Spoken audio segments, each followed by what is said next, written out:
buta banget ini anaknya meninggal kenapa, langsung bapaknya nangis. Kemarin itu di CT scan atau segala macam nggak ada sakitnya kak gitu. Nggak ke ini ya diagnosis ya? Nggak ke diagnosis, cuman dilihat tuh kayak ada perutnya ada banyak metal.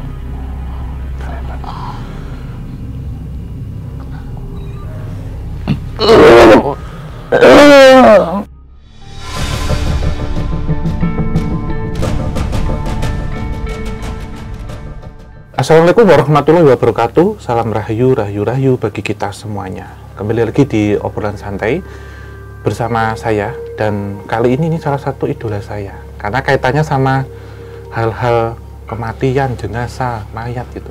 Jadi kedua setelah dengan Dr. Stefani, kali ini saya dengan Mbak Gloria. Ini profesinya juga nggak jauh beda ini. Halo. Halo Mbak. Halo ya, Mau. Sehat kabarnya? Sehat. For your information, ya. Dr. Stefani itu anak murid saya. Oh, iya ya. Tadi di Jakarta juga ya? Iya. Nah, dia juga belajar merias jenazah sama aku gitu. Iya, jadi ini ketemu Seru ini. nih. Iya.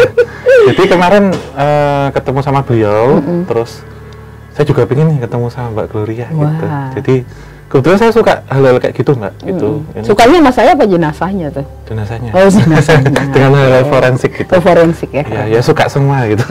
Dengan hal forensik, dan baru banyak buku-buku juga. Saya juga dikasih teman dari antropologi forensik. Kemudian kemarin dari Mbak Reni ya, Mbak Stefani juga, yang buka-buka aja karena kan itu ada kaitannya dengan sesuatu hal yang pernah terjadi, dan secara residual memori kalau kita sampein itu kan pasti ada di satu objek yang dia dulu pernah hidup sehingga menyimpan satu kenangan atau memori. Iya betul. Nah ini sebagai pengantar nih, mungkin Sobat Stefani kan dan teman-teman ini belum tahu ya, perias jenazah itu seperti apa Mbak deskripsinya? Perias jenazah itu orang yang mendandani terakhir, membuat si jenazah itu layak di hadapan Tuhan dan pelayat. Dan kalau menemukan jenazah-jenazah yang kalau kita bilang di dunia forensik itu jenazah yang jelek, kita mulai memperbaiki supaya tidak terlalu menyeramkan gitu kalau orang hidup lihat, atau keluarga pas melihat tuh jangan nggak terlalu takut gitu loh, nggak terlalu traumatik gitu loh. Nah itu tugas kami sebagai perias jenazah gitu. Ya. Ini memang profesi Mbak, atau diawali dari hobi, atau memang backgroundnya Mbak Gloria ini dulu apa? Jadi mamaku itu adalah perawat kebetulan, nakes, ya? Nakes. Nah tapi dia itu kalau di lingkungan gereja itu membantu memandikan jenazah. Nah saat remaja itu aku sering ikut mama kan, tapi mama tuh memang aku seneng banget sama seni lukis atau seni apapun gitu ya, berhubungan dengan seni. Dan kebetulan mama bilang, boleh nggak kakak nyoba make upin gitu, bantuin gitu ya.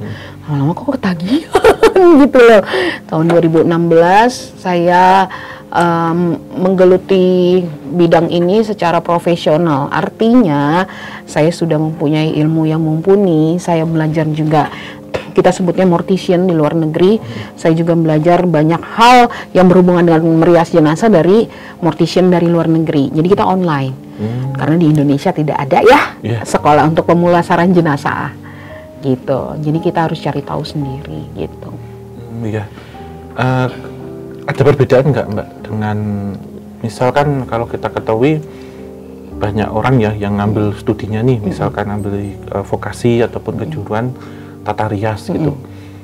Itu kan jadi MUA misalkan di acara wedding ataupun tata rias kecantikan lah ya.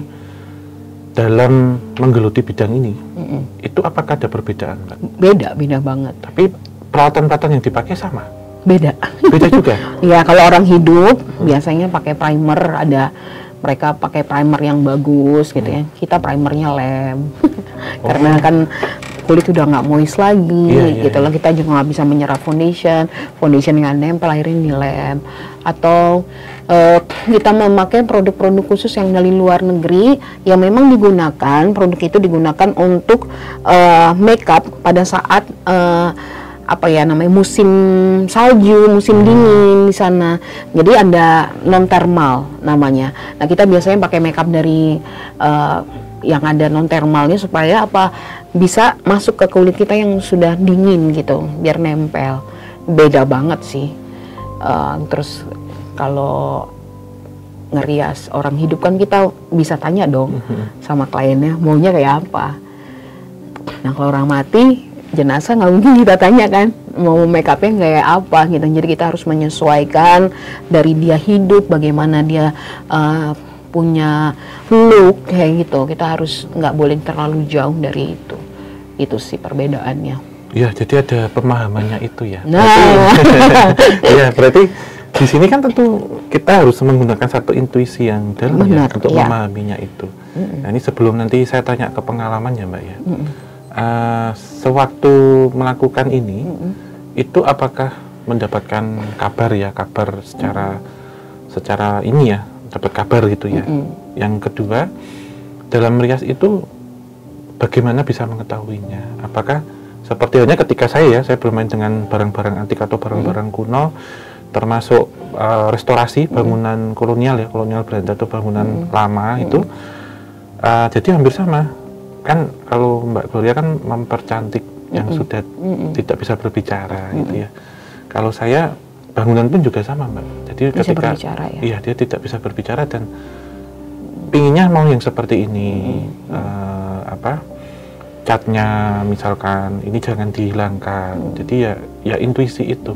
Kalau Mbak Gloria sendiri berarti mendengar atau melihat atau sewaktu misal kita lihat praktek nih, misal depan ada jenazah.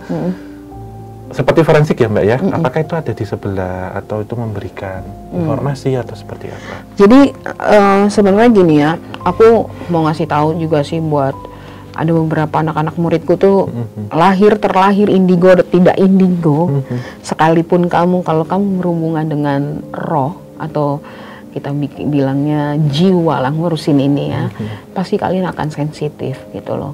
Nah, aku dulu nggak kayak gitu, cuman memang masih kecil, turunan dari mama juga,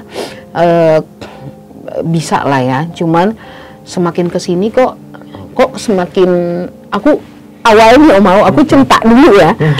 Jadi aku waktu itu ngerias jenazah jam 2 pagi. Jam 2 pagi aku ngerias jenazah. Terus pas aku rias, aku sendiri nih sama jenazah. Kok tiba-tiba aku dengar, boleh nggak saya minta maaf sama adik saya gitu. Terus gitu. Aku ngeliat, kiri kanan nggak ada nih. Siapa yang ngomong kan?